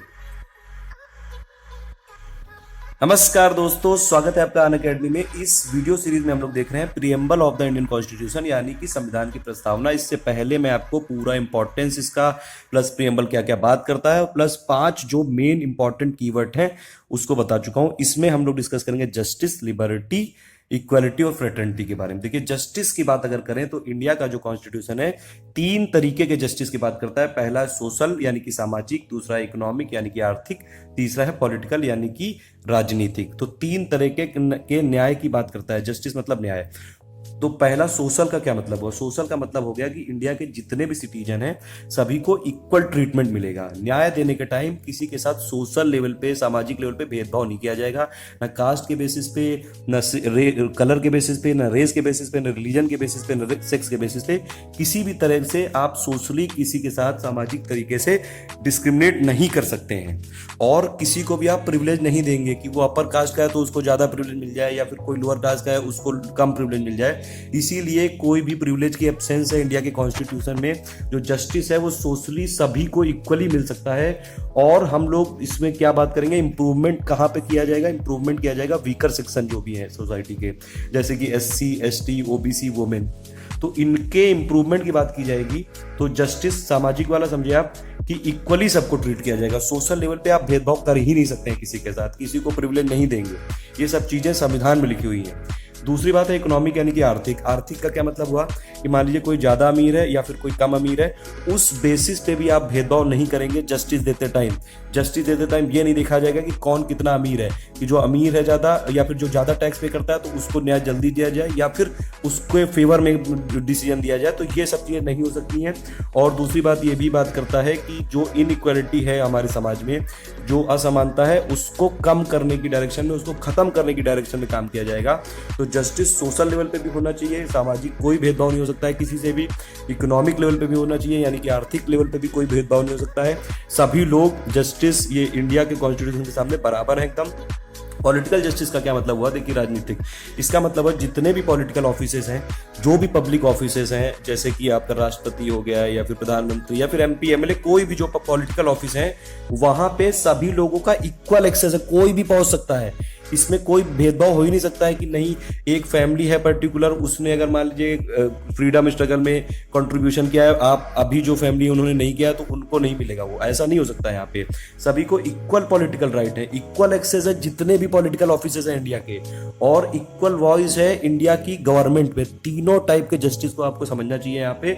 और ये जो जस्टिस के 3 ये टर्म्स हैं, सोशल, इकोनॉमिक और ये आपका पॉलिटिकल, ये जस्टिस वाला कॉन्सेप्ट लिया किससे गया है? रशियन रिवॉल्यूशन से। तो जस्टिस वाला आप ये समझ लियो। और दूसरी बात ये कि जो जस्टिस में जैसे जितने भी इसमें प्रोविजंस हैं उनको इंश्योर कैसे किया जाएगा, वो सिक्योर कैसे किए जाते हैं, उसके लिए बहुत सारी चीजें दी हुई हैं फंडामेंटल राइट्स में, plus directive principle of state policy यानी कि राज्य के नीति निर्देशक सिद्धांत में। तो इनको कैसे सिक्योर किया जाएगा, कैसे इंश्योर किया जाएगा कि जस्टिस सोशल, इकोनॉमिक और पॉलिटिकल हो, उसके लिए फंडामेंटल राइट और DPSP हम लोग आगे समझेंगे। इन दोनों के थ्रू ही जस्टिस, इक्वालिटी, लिबर्टी और फ्रेटर्निटी के बहुत सारे प्रोविजंस को इंश्योर किया जाता है। तो जस्टिस का मतलब समझे आप। उसके बाद आप बात करते हैं लिबर्टी की। लिबर्टी का क्या मतलब होता है? आपका स्वतंत्रता, यानी कि किसी भी रिस्ट्रेंट की एब्सेंस है, कोई भी आप किसी भी टाइप का रुकावट नहीं लगाएंगे, सभी को बराबर स्वतंत्रता है। और ये 5 टाइप की स्वतंत्रता की बात करता है, 5 टाइप की लिबर्टी की बात करता है। थॉट की, एक्सप्रेशन की, बिलीफ की, फेथ की और वर्शिप की। और ये इंश्योर कैसे किया जाएगा? ये वाला भी कई सारे आपको फंडामेंटल राइट दिए गए हैं जो कि इन्फोर्सिएबल है। मतलब कि आप अगर मान लीजिए फंडामेंटल राइट वायलेट कर दिए गए, आपकी स्वतंत्रता का हनन किया स्टेट ने या फिर किसी प्राइवेट इंडिविजुअल ने, तो आप डायरेक्टली जा सकते हैं उनको इन्फोर्स कराने के लिए। देखिए, सुप्रीम कोर्ट भी जा सकते हैं आप। सुप्रीम कोर्ट के आर्टिकल के थ्रू जाएंगे, आर्टिकल 32। और ये जाना भी आपका एक फंडामेंटल राइट है। ये सब हम फंडामेंटल राइट वाले चैप्टर में समझेंगे। और इवन अगर आपके जो स्वतंत्रता से किसी ने छीनी है तो आप जा सकते हैं हाई कोर्ट भी 226 के तहत। तो आपकी जो स्वतंत्रता है, आप पूरी तरह से स्वतंत्र है। 5 तरीके की स्वतंत्रता की बात की गई है यहाँ पे: थॉट, एक्सप्रेशन, बिलीफ, फेथ और वर्शिप। लेकिन एक बात ये आप याद रखिएगा कि मान लीजिए आपको स्वतंत्रता तो दी गई है, आपको फंडामेंटल राइट भी दिए गए हैं, इसका ये मतलब नहीं कि आपको बिल्कुल लाइसेंस दे दिया गया कि आपको जो मन हो करें। देखिए, जब आपके पास स्वतंत्रता है तो दूसरे की भी स्वतंत्रता है। आप एक नागरिक हैं तो जो बाकी भारत के नागरिक हैं उनके पास भी स्वतंत्रता है। तो स्वतंत्रता को ऐसे आपको इंश्योर करना है, स्वतंत्रता को आपको ऐसे एक्सेस करना है या फिर उसका यूज करना है ताकि दूसरे लोगों की जो स्वतंत्रता है वो वायलेट ना हो। ठीक है, दूसरे लोगों की जो फ्रीडम है वो वायलेट ना हो, जो दूसरे लोगों की लिबर्टी वो वायलेट ना हो। इसीलिए ये एब्सोल्यूट नहीं है, मतलब आपको बिल्कुल ऐसा राइट नहीं कि आप किसी को भी कुछ भी कर सकते हैं। और इसीलिए थॉट की है, एक्सप्रेशन की है, बिलीव की है, फेथ की है, वर्शिप की है, और उसमें भी क्वालिफाइड है, मतलब इसमें भी रिस्ट्रिक्शन लगा सकते हैं। रीजनेबल रिस्ट्रिक्शन सरकार लगा सकती है, स्टेट लगा सकती है, कोर्ट लगा सकती है। और ये जो आपके टर्म है लिबर्टी वाला, ये टर्म ये कहाँ से लिया गया है? ये आपका लिया गया है लिबर्टी, इक्वालिटी और फ्रेटर्निटी। ये 3 टर्म लिए गए हैं फ्रेंच रिवॉल्यूशन से, 1789 में जो हुआ था। तो लिबर्टी का मतलब आपको समझ में आ गया, स्वतंत्रता। स्वतंत्रता है आपको, लेकिन उसमें भी क्वालिफाइड है, वो एब्सोल्यूट नहीं है। और 5 तरीके की लिबर्टी की बात करता है। उसके बाद इक्वालिटी की अगर आप बात करें, इक्वालिटी का मतलब यही हो गया, देखिए किसी को भी स्पेशल प्रिविलेज का बिल्कुल एब्सेंस है। कोई भी ऐसा नहीं है कि मतलब उसको स्पेशल प्रेफरेंस दिया जाएगा। कोई भी इंडिया में रहता हो सभी लोग बराबर है, इक्वल है, सभी लोगों को समता है। ये हिंदी में इसको क्या बोलेंगे? समता। और जितने भी जो इसमें प्रोविजन दिए गए हैं वो सभी इंडिविजुअल के डेवलपमेंट के लिए दिए गए हैं, सभी को बराबर अपॉर्चुनिटी मिले उसके लिए दिए गए हैं, बिना किसी भेदभाव के। अब देखिए इक्वालिटी को इंश्योर कैसे किया जाएगा? इक्वालिटी को इंश्योर किया जाता है बहुत सारे फंडामेंटल राइट्स से, प्लस डीपीएसपी से, और भी जो आर्टिकल्स हैं। देखिए इक्वालिटी यहाँ पे किस किस चीज की बात की गई? Equality of status and opportunity. यहाँ पे 3 तरीके की इक्वालिटी की बात की गई, ये 3 तरीके की समता की बात की गई। एक है सिविक, एक है पॉलिटिकल और एक है इकोनॉमिक। अब देखिए सिविक जो इक्वालिटी है उसको कैसे इंश्योर कराया है कॉन्स्टिट्यूशन में, जो फंडामेंटल राइट दिए गए हैं। जैसे आप अगर समझेंगे कि सिविक वाली जो है आपकी इक्वालिटी को कैसे इंश्योर कराते हैं, आर्टिकल 14 यानी कि equality before law and equal protection of law. Article 15 यानी कि जो किसी भी तरह का आपसे डिस्क्रिमिनेशन नहीं हो सकता है रिलीजन, रेस, कास्ट, सेक्स और प्लेस के आधार पर। आर्टिकल 16 यानी कि जितने भी जो पब्लिक एम्प्लॉयमेंट वाले ऑफिस है उनमें सभी के लिए इक्वल अपॉर्चुनिटी है, कोई भी उसमें कोई भेदभाव नहीं हो सकता है। आर्टिकल 17 यानी कि अनटचेबिलिटी का अबॉलिशन होगा। आर्टिकल 18 का बहुत इंपॉर्टेंट है, क्योंकि ये पुराने जमाने में क्या होता था, जो राजा जैसे ब्रिटिशर्स की बटरिंग करते थे उनको राजा धीराजा, महाराजा, नवाबी, बहुत सारे टाइटल दे दिए जाते थे, वो सभी खत्म कर दिए गए हैं। लेकिन इसका ये मतलब नहीं है कि जैसे जो भारत रत्न है, पद्म अवार्ड है, वो सब अवार्ड है, वो मेरिट को रिकॉग्नाइज करते हैं। लेकिन ये यहाँ पे ये भी समझने वाली बात है कि जो भारत रत्न मिला है या फिर पद्म वाले अवार्ड मिले, पद्म अवार्ड मिले, जो वो लोग अपने टाइटल में सफिक्स या प्रीफिक्स की जगह नहीं लगा सकते हैं। तो ये सभी चीजें बात की गई हैं इक्वालिटी की। अब देखिए सिविक इक्वालिटी तो हो गई आपकी फंडामेंटल राइट से इंश्योर। पॉलिटिकल इक्वालिटी कैसे होगी? पॉलिटिकल इक्वालिटी के लिए 2 इंपॉर्टेंट आर्टिकल है, एक है आर्टिकल 325 और एक आर्टिकल 326। 325 में क्या बोला है कि किसी को भी आप इलिजिबल नहीं डिक्लेयर कर सकते हैं। इलेक्टोरल रोल्स, इलेक्टोरल रोल्स का क्या मतलब है? जो वोटर की लिस्ट है, वोटर की लिस्ट में आप ये किसी को नहीं बोल सकते कि नहीं आपको वोटर लिस्ट से हटा दिया गया है किसी बेसिस पे, रिलीजन, रेस, कास्ट या सेक्स, मतलब आप फलाना रिलीजन के हो तो आपको वोटर लिस्ट में इंक्लूड नहीं करेंगे, ऐसा नहीं कर सकता है कोई भी। आर्टिकल 325 में साफ साफ लिखा हुआ है किसी को भी आप इनएलिजिबल डिक्लेयर नहीं कर सकते हैं इलेक्टोरल रोल में इंक्लूड होने से, मतलब उसका वोटिंग जो राइट है आप नहीं छीन सकते हैं, उसका वोटर लिस्ट में नाम होगा ही होगा इन सभी बेसिस पे। और दूसरी बात यह है कि आपने देखा होगा जो लोकसभा के इलेक्शन होते हैं या फिर जो राज्य के विधानसभाओं के इलेक्शन होते हैं, स्टेट असेंबली जो असेंबली है, वो यूनिवर्सल एडल्ट सफ्रेज के हिसाब से होते हैं। मतलब कि जो भी 18 साल से ऊपर है उनके पास पूरा का पूरा राइट है कि वो जाके वोट दे सकते हैं। आर्टिकल 325 और आर्टिकल 326 में ये इंश्योर किया गया है सभी लोग पॉलिटिकली इक्वल हैं, सभी लोगों के पास कोई मतलब किसी भी टाइप को आप किसी को वोट देने से नहीं रोक सकते हैं, और प्लस जो 18 से ऊपर हो सभी लोग वोट देंगे। अब इकोनॉमिक इक्वलिटी की बात कैसे करी जाएगी? वो है डीपीएसपी का आर्टिकल नंबर 39। उसमें बोला गया है equal pay for equal work, मतलब अगर आपने इक्वल काम किया है तो चाहे हम महिला हो चाहे पुरुष हो सभी को इक्वल पे दी जाएगी। तो ये हो गया इक्वालिटी के प्रोविजंस। अब देखिए ये बहुत इंपॉर्टेंट चीजें हैं ये। इसके बाद अगर हम आगे जाएंगे तो ये है फ्रेटर्निटी यानी कि बंधुत्व, यानी कि ये जो फ्रेटर्निटी की भावना है, मतलब भाई बंधुत्व की भावना, ये सेंस ऑफ ब्रदरहुड है कि मतलब इंडिया में जितने भी सिटीजन्स हैं सभी एक दूसरे से जुड़े हुए हैं, ठीक है। और प्लस अगर आप देखेंगे तो ये कैसे इंश्योर किया है संविधान में, सिंगल सिटीजनशिप है, मतलब कि अगर आप भले ही किसी स्टेट के हो, हरियाणा के हो, दिल्ली के हो, उत्तर प्रदेश के हो, मध्य प्रदेश के हो, कहीं के भी हो, लेकिन आप है तो भारतीय ना। स्वदेश मूवी में भी वो जैसे शाहरुख खान ने बोला था कि हम लोग बाकी सभी स्टेट के हो सकते हैं लेकिन हम पहले भारतीय हैं। तो जो सिंगल सिटीजनशिप वाला प्रोविजन है वो इसीलिए किया गया है ताकि इंडिया में बंधुत्व को प्रमोट किया जा सके, भाई बंधुत्व को। और दूसरा फंडामेंटल ड्यूटीज जो इंट्रोड्यूस की गई थी बाद में स्वर्ण सिंह कमेटी की रिकमेंडेशन पे 42nd अमेंडमेंट में आर्टिकल 51A में भी, उसमें भी ये बात की गई है कि ये एक फंडामेंटल ड्यूटी है जितने भी सिटीजन है इंडिया के, कि हार्मनी को प्रमोट किया जाए, प्लस जो कॉमन ब्रदरहुड की भावना है उसको प्रमोट किया जाए, चाहे वो रिलीजियस हो, लिंग्विस्टिक हो, सभी लोग एक तरह से बंधुत्व में जुड़े हुए हैं। ये वाली इंपॉर्टेंट बात है यहाँ पे। एक चीज ये है कि फ्रेटर्निटी का यहाँ पे दो चीजों से मतलब है, एक है डिग्निटी ऑफ द इंडिविजुअल और एक है unity and integrity of the nation. देखिए, डिग्निटी ऑफ द इंडिविजुअल का क्या मतलब है कि इंडिया में सिर्फ मटेरियल बेटरमेंट के लिए नहीं ये कॉन्स्टिट्यूशन के प्रोविजन है, डेमोक्रेटिक जो सेटअप है ये सिर्फ मटेरियल बेटरमेंट के लिए नहीं है, इंडिया के लिए हर पर्सनालिटी सेक्रेड है। कोई भी बंदा हो, चाहे वो जिस भी कास्ट का हो, रिलीजन का हो, सेक्स का हो, सभी लोगों की पर्सनालिटी सेक्रेड है, सभी लोगों की पर्सनालिटी इंपॉर्टेंट है इंडिया के पूरे डेवलपमेंट के लिए। और इन सब चीजों को कैसे इंश्योर किया जाता है? फंडामेंटल राइट्स के थ्रू, प्लस डीपीएसपी के थ्रू, और प्लस इवन फंडामेंटल ड्यूटीज के थ्रू। क्योंकि आपने देखा होगा फंडामेंटल ड्यूटी में भी जो एक है ड्यूटी हमारी कि डिग्निटी ऑफ वुमेन को हमको प्रोटेक्ट करना है, ये हमारी सबकी एक फंडामेंटल ड्यूटी है। तो इसीलिए डिग्निटी का यहाँ पे काफी ब्रॉड मीनिंग है, मटेरियल बेटरमेंट भी है, सभी पर्सनालिटी इक्वली इंपॉर्टेंट है, सेक्रेड है, और ये सब चीजें fundamental right, DPSP plus fundamental duties में भी ये इंश्योर की गई है।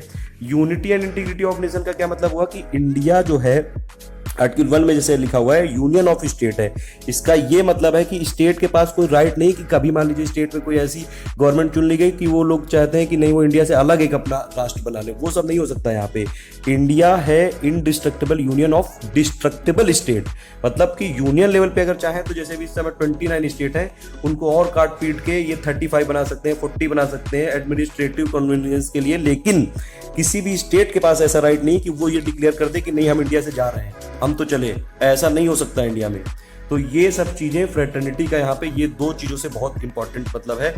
उसके बाद देखिए सिग्निफिकेंस की अगर आप बात करें, सिग्निफिकेंस आपको मैं इतनी देर से ही वही सब बता रहा हूँ कि बेसिक फिलॉसफी है, फंडामेंटल वैल्यूज है, पॉलिटिकल, मोरल, रिलीजियस वैल्यूज हैं, जो हमारे ग्रांड और नोबल विजन थे हमारे फोर फादर के, जिन लोगों ने कॉन्स्टिट्यूशन बनाया है, इतने दिनों तक उन्होंने ब्रिटिशर से लड़ा था, तो वो सब चीजें उन्होंने देखा था कि यार जो आने वाला भारत होगा वो ऐसा नहीं होगा, सभी के पास इक्वालिटी होगी, सभी के पास जस्टिस होगा, किसी के साथ भी भेदभाव नहीं किया जाएगा, सभी का इक्वल डेवलपमेंट किया जाएगा, वेलफेयर किया जाएगा। ये सभी चीजें इसमें बताई गई हैं। कुल मिला के निचोड़ है पूरे संविधान का प्रियम्बल, तो ये इसका सिग्निफिकेंस है। सब जो निचोड़ है वो सब निचोड़ दे दिया गया है प्रियम्बल में, जो मेन एसेंस है वो दे दिया गया है प्रियम्बल में। हॉरोस्कोप किसी ने बोला है, किसी ने बोला है बहुत ज्यादा प्रेशियस पार्ट है, सोल है, की है, जेबल सेट है, प्रॉपर यार्डस्टिक है संविधान को मेजर करने की। तो ये सब चीजें सिग्निफिकेंस है। अब देखिए एक बात ये चली थी कि क्या प्रियम्बल पार्ट है कॉन्स्टिट्यूशन का कि नहीं, उसके लिए बहुत सारे केस आ चुके हैं। देखिए बेरूबारी यूनियन केस 1960 में हुआ था, उसमें सुप्रीम कोर्ट ने बोला कि नहीं नहीं ये पार्ट नहीं है। फिर केशवानंदा भारती केस आया 1973 में, उसने बोला कि नहीं प्रियम्बल संविधान का पार्ट है। फिर एक LIC ऑफ इंडिया केस आया, उसमें भी बोला गया कि नहीं प्रियम्बल संविधान का इंटीग्रल पार्ट है। और इसीलिए अगर आप देखेंगे तो संविधान का जो प्रियम्बल है सबसे बाद में इंट्रोड्यूस किया गया था, जब पूरा संविधान ऑलरेडी इनेक्टेड हो चुका था। तो फाइनल पोजीशन इस समय क्या है सुप्रीम कोर्ट की कि प्रियम्बल एक पार्ट है कॉन्स्टिट्यूशन का, और प्लस इसका अमेंडमेंट भी हो सकता है, एक बार हुआ भी तो है, ठीक है। तो ये वाली चीज यहाँ पे समझने वाली है। नेक्स्ट वीडियो में ये फाइनल हम लोग देखेंगे और प्लस क्वेश्चन करेंगे। Thank you for listening. नमस्कार दोस्तों, स्वागत है आपका अनअकैडमी में। प्रियम्बल का ये लास्ट पार्ट है फाइनली, और हम लोगों ने अभी तक पूरे की कॉन्सेप्ट जितने भी कीवर्ड हैं, socialist, sovereign, secular, democratic Republic, justice, equality, fraternity, ये सभी कुछ हम लोगों ने डिस्कस कर लिया है। अब इससे पहले हम लोगों ने सिग्निफिकेंस भी डिस्कस कर लिया था कि प्रियम्बल का सिग्निफिकेंस क्या है। दो चीजें अब डिस्कस करनी बाकी हैं, ये वाला जैसे कि प्रियम्बल क्या संविधान का एक पार्ट है, और दूसरी बात ये कि क्या प्रियम्बल को अमेंड किया जा सकता है। ये दो क्वेश्चन बहुत इंपॉर्टेंट हैं। देखिए जब ये संविधान बना था उसके बाद से कई सारे केस आए, और फाइनली अगर आप देखेंगे तो ये कुल मिला के समरी है। एक बेरूबारी यूनियन केस आया था 1960 में, उसमें सुप्रीम कोर्ट ने बोला कि संविधान का प्रियम्बल एक पार्ट नहीं है, ठीक है। उसके बाद एक केशवानंदा भारती केस आया 1973 में, उसमें ये बोला गया कि संविधान का प्रियम्बल एक पार्ट है। और फिर एक LIC ऑफ इंडिया केस आया 1995 में, उसमें बोला गया कि संविधान का प्रियम्बल इंटीग्रल पार्ट है। तो ये सभी चीज़ें ये हैं, कुल मिला के ये कहना चाह रहे हैं कि जो प्रियम्बल है, जैसे कई सारे लोगों ने कई सारे केस किए थे तो उस हिसाब से इंटरप्रेट किया गया टाइम टू टाइम। और देखिए सुप्रीम कोर्ट की ऐसी आदत है कि सुप्रीम कोर्ट मान लीजिए कोई उसने जजमेंट दे दिया है, तो वो टाइम टू टाइम अगर मान लीजिए उसको लगता है सुप्रीम कोर्ट को कि उन्होंने जजमेंट में कुछ गलत बात बोल दी, तो अपने आप को खुद ही रिफॉर्म कर लेते हैं और वो अपने आप को जो रिफॉर्म वाली प्रोसेस है वो केस टू केस आती रहती है। तो इसीलिए देखिए सुप्रीम कोर्ट ने पहले बोला कि नहीं है पार्ट, फिर बोला कि पार्ट है, फिर बोला इंटीग्रल पार्ट है। और वैसे भी अगर आप देखेंगे तो संविधान का जब पूरे जितने प्रोविजन हो चुके थे, डिस्कस सब चीजें अडॉप्ट हो चुकी थी, तब जाके ये जो प्रियम्बल वाला पार्ट है एंड में इंक्लूड किया गया था प्रियम्बल का, ताकि जितने भी जो प्रोविजंस हैं, जो कॉन्स्टिट्यूएंट असेंबली थी, जो संविधान की सभा थी, उसने जो भी कॉन्स्टिट्यूशन से रिलेटेड जितनी चीजें डिस्कस की थी वो सब कुछ आ जाए इसमें। प्रियम्बल इसीलिए निचोड़ है, पूरा एक समरी है ये। तो प्रियम्बल अगर आप इस समय प्रेजेंट कंडीशन देखेंगे तो इसका क्या मतलब है कि करंट ओपिनियन ये है सुप्रीम कोर्ट की कि preamble is a part of constitution, यानी कि जो प्रस्तावना है संविधान की वो संविधान का एक भाग है। और ये दो चीजों से एक चीज और यहाँ पे और ध्यान रखें कि ये मतलब भाग तो है, लेकिन इसका ये मतलब नहीं कि ये कोई सोर्स ऑफ पावर नहीं है, इससे गवर्नमेंट कुछ ऐसा इंटरप्रेट नहीं कर सकती और ना ही ये कोई ऐसा प्रोहिबिशन है। ये एक पार्ट है कॉन्स्टिट्यूशन का। और दूसरी बात ये कि ये नॉन जस्टिसेबल है। इसका ये मतलब है कि मान लीजिए इसके कुछ प्रोविजंस हैं, जैसे कि जस्टिस है, सोशल इकोनॉमिक पॉलिटिकल इक्वालिटी है, ठीक है, फ्रेटर्निटी है, तो इसमें कुछ चीज़ों को आप इंटरप्रेट करके कोर्ट के पास नहीं जा सकते हैं। वो कोर्ट इसको इन्फोर्स नहीं करा सकता है जो भी प्रियम्बल में चीज़ें लिखी हुई हैं। तो ये वाली इंपॉर्टेंट बात है, ये हमेशा आप याद रखिएगा आप कि जो इसमें जितनी भी चीज़ें हैं वो सब एक तरीके से हमारे एस्पिरेशन है, हमारे गोल है, इंडिया को डेवलप बनाना है, इंडिया को पॉवर्टी हटानी है, इंडिया से इनइक्वालिटी हटानी है, सभी लोगों में जो भेदभाव होता है इक्वालिटी लानी है, ठीक है, जस्टिस देना है, न्याय देना है सबको। लेकिन ये भी बात है ना कि हम जैसे इतने दिन तक कॉलोनी रहे हैं, तो उसीलिए हमारे पास जब ये सोर्सेस आएंगे तब टाइम टू टाइम किया जाएगा। इसको जस्टिसेबल इसीलिए नहीं बनाया गया क्योंकि आप अगर मान लीजिए सरकार की हर दूसरी बात पे ऐसे जाके कि नहीं हमको जस्टिस नहीं मिल रहा है, तो इंडिया में इतने सारे लोग हैं तो उसको इन्फोर्सेबल नहीं करा सकते आप, जस्टिसेबल नहीं है। लेकिन ये जरूर है कि हमारे एस्पिरेशन है, ड्रीम्स है सब। तो प्रेजेंट कंडीशन क्या है कि प्रियम्बल पार्ट है कॉन्स्टिट्यूशन का।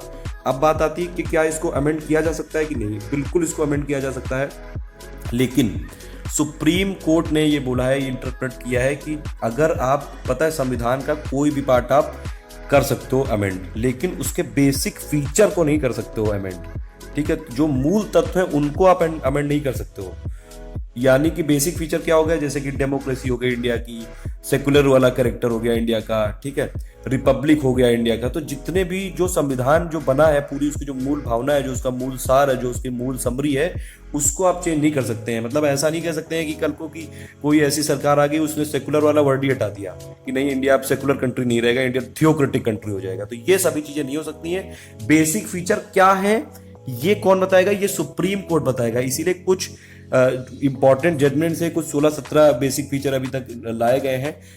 लेकिन ये सब चीजें वैसे बेसिक फीचर वाले चैप्टर में डिस्कस कर लेंगे, लेकिन उनको भी time to time supreme court interpret करता रहता है। और सुप्रीम कोर्ट ने बोला था जो बेरूबरी केस में 1960 में जो सुप्रीम कोर्ट का खुद का ओपिनियन था कि प्रियम्बल इसका पार्ट नहीं है संविधान का, तो वो रॉन्ग ओपिनियन था। और बिल्कुल केशवानंदा भारती में बोला कि ये पार्ट है और इसको अमेंड भी किया जा सकता है, और ये कि आपका ये प्रियम्बल वाला पार्ट है इसको अमेंड भी कर सकते हैं, लेकिन बेसिक फीचर आप अमेंड नहीं कर सकते हो, ये बात ध्यान रखिएगा। और अगर जहां तक अमेंडमेंट की बात की जाए तो अभी तक सिर्फ एक बार संविधान में संशोधन ऐसा हुआ है जहां पे प्रियम्बल को अमेंड किया गया है, वो है 42nd कॉन्स्टिट्यूशन अमेंडमेंट। और SSI इसकी ट्रिक है छोटी सी, यानी कि इसमें 3 वर्ड इंट्रोड्यूस किए गए थे, सेकुलर, सोशलिस्ट और इंटीग्रिटी। ये मैंने आपको शुरुआती जो पहला वीडियो था उसी में बता दिया था। तो 42nd कॉन्स्टिट्यूशनल अमेंडमेंट कब हुआ था, 1976 में। SSI आप जरूर देखिएगा। तो देखिए ये हो गया पूरा प्रियम्बल का चैप्टर खत्म। अब ये लास्ट में मैंने आपको समराइज करने के लिए ये मोस्ट इंपॉर्टेंट फैक्ट आपको दिए हैं प्रियम्बल के लिए, जो ज्यादातर एग्जाम में बार बार पूछे जाते हैं। पहली बात तो ये कि जो प्रियम्बल है नॉन जस्टिसेबल है, इसको आप इन्फोर्स नहीं करा सकते हैं कोर्ट में। अगर कभी क्वेश्चन में आ जाए कि प्रियम्बल क्या पार्ट है कॉन्स्टिट्यूशन का, बिल्कुल प्रियम्बल जो है वो संविधान का पार्ट है। देखिए इसमें ये सारे मैंने आपको इसलिए बताया है क्योंकि कई बार यूपीएससी में या फिर स्टेट पीसीएस में कुछ ऐसे क्वेश्चन आते हैं, उसमें आपको 2-3 स्टेटमेंट दिए रहते हैं और आंसर में आपको ये फाइंड करना पड़ता है कि या तो उन जो ऊपर 3 स्टेटमेंट दिए गए उनमें से कौन सा सही है या फिर कौन सा गलत है। तो उसमें ये सब चीज़ें जरूर ध्यान रखिएगा। इतना आपने अभी तक जो बताया है, अगर ये सब चीज़ें पढ़ ली हैं तो आपको ये सब फैक्ट तो अपने आप आते होंगे, लेकिन मैंने फिर भी आपको समराइज कर दिया है। नॉन जस्टिसेबल है, पार्ट है और इसका अमेंडमेंट हो सकता है। ये सबसे एंड में ऐड किया गया था, 42nd अमेंडमेंट हुआ था। एसएसआई यानी कि सेकुलर सोशलिस्ट इंटीग्रिटी केवल एक बार अमेंडमेंट किया गया है। अभी मैंने बताया आपको अमेंड किया जा सकता है, लेकिन बेसिक जो स्ट्रक्चर है उसको नहीं कर सकते हैं। जस्टिस किस किस टाइप की बात करता है, सोशल, इकोनॉमिक और पॉलिटिकल। और ये जस्टिस वाला कहाँ से लिया गया? रशियन रिवॉल्यूशन से। लिबर्टी, इक्वलिटी और फ्रेटर्निटी, ये 3 टर्म्स कहाँ से लिए गए हैं? फ्रेंच रिवॉल्यूशन से। इसीलिए जो देखिए जो भारत का संविधान है उसमें बहुत सारे फीचर हम लोगों ने बहुत सारे देशों से लिए हैं। भारत के संविधान से बनाने से पहले जो BN राव जी थे और प्लस जो डॉक्टर BR अम्बेडकर जी थे, उन्होंने बहुत सारे संविधान का स्टडी किया था और जहां जहां से जो जो चीजें बेस्ट लगी और ये भी लगी कि वो भारत में करी जा सकती है इम्प्लीमेंट, भारत में उनको इम्प्लीमेंट करना फीजिबल है, वो सभी फीचर हम लोगों ने अडॉप्ट किए हैं। इसीलिए बहुत सारी चीजें अभी हम देखेंगे, जैसे और भी कॉन्स्टिट्यूशन में कि बहुत सारी चीजें हमने पूरे दुनिया भर के कॉन्स्टिट्यूशन से ले रखी हैं। और ये है क्या? सोल है, की है, हॉरोस्कोप है, बेसिक समरी है, एसेंस है, बहुत सारे लोगों ने बहुत सारी बातें की हैं। 26 नवंबर 1949 को फाइनली हम लोगों ने जो ये अगर आप देखेंगे तो डेट मेंशन है, अडॉप्ट, इनैक्ट और कीप टू आवरसेल्फ। और फाइनली 26 जनवरी 1950 को पूरे प्रोविजन आ गए थे। देखिए 26 जनवरी को क्यों चुना गया ताकि संविधान ये उसमें हो पाए, क्योंकि 1930 में पूर्ण स्वराज का एक रिजोल्यूशन आया था, लाहौर में लिया गया था, रावी नदी के किनारे जवाहरलाल नेहरू जी के उसमें, ठीक है, लीडरशिप में। तो इसीलिए उसको सेलिब्रेट करने के लिए पहली बार हमने सबसे पहले ये गणतंत्र दिवस कब मनाया था? 26 जनवरी 1930 को। और इसीलिए उसी को रिमेंबर करने के लिए हमने 26 जनवरी 1950 को फाइनल प्रोविजंस जो कॉन्स्टिट्यूशन के वो लागू किए थे। ठीक है, अब हो गया ये पूरा प्रीएम्बल की समरी। अब ये कुछ क्वेश्चन है आपके लिए। अगर आपने अभी तक ये सब चीज़ें बिल्कुल ध्यान से समझी हैं तो आपका कोई भी क्वेश्चन गलत नहीं होगा। मैं इसके आंसर नहीं बताऊंगा, मैं चाहूंगा कि आप इसके आंसर कमेंट में लिख के बताइए। देखिए पहला क्वेश्चन है कि सुप्रीम कोर्ट ने किस केस में जो पहले का ओपिनियन था उसको रिजेक्ट कर दिया था और बोला था कि preamble is an integral part of constitution? किस केस में बोला था? 4 ऑप्शन दिए, आप बताइएगा। उसके बाद दूसरा क्वेश्चन है किस केस में सुप्रीम कोर्ट ने बोला था कि प्रीएम्बल कॉन्स्टिट्यूशन का पार्ट नहीं है? ये 4 ऑप्शन दिए, इसमें बताइएगा। फिर ये जो वर्ड्स दिए गए हैं, मैंने आपको पहले ही बताया था कि सोवरेन, सोशलिस्ट, डेमोक्रेटिक, रिपब्लिक, ऐसे करके 5 वर्ड है, उनको ऑर्डर में करिएगा। मैंने ऑर्डर में ना बोला है और ना लिखा है, आप उसमें ऑर्डर करके बताइए कौन कौन सा ऑर्डर किस हिसाब से होगा। और जो प्रीएम्बल का पूरा टेक्स्ट है कि we the people of India having solemnly resolve to constitute India into a, और वो जो 5 टर्म है इसको बिल्कुल वर्ड टू वर्ड रटा होना चाहिए। आपको बताइए कौन सा आंसर होगा इसका, कमेंट करके। जो इसका नेक्स्ट है आपका क्वेश्चन, ये 2 स्टेटमेंट आपको दिए गए हैं। पहला है कि parliament can amend preamble bye simple majority, क्या ये सही है? दूसरा है कि basic feature include secularism, democratic character. ये 2 क्वेश्चन आपको दिए, 2 स्टेटमेंट दिए, आपको इनकरेक्ट स्टेटमेंट वाला इनमें से फाइंड करना है। ABCD ऑप्शन है। ये मैं चाहूंगा जितने मैंने ऑब्जेक्टिव दिए हैं ये सभी के सभी आप कमेंट में लिख के बताइए। तभी अगर आपने ये सभी चीजें सही करी हैं तो मतलब जितना अभी तक मैंने समझाया सभी कुछ अगर आपको समझ में आया है तो ये क्वेश्चन आपके गलत नहीं होंगे। और प्लस प्रीएम्बल से रिलेटेड कोई भी क्वेश्चन आ जाए, ऐसा कोशिश तो मेरी रही है कि वो सभी चीजें समझा दूं आपको कि कभी भी आपका कोई भी प्रीएम्बल से रिलेटेड क्वेश्चन तो ना गलत हो। Thank you for listening, please do like and share.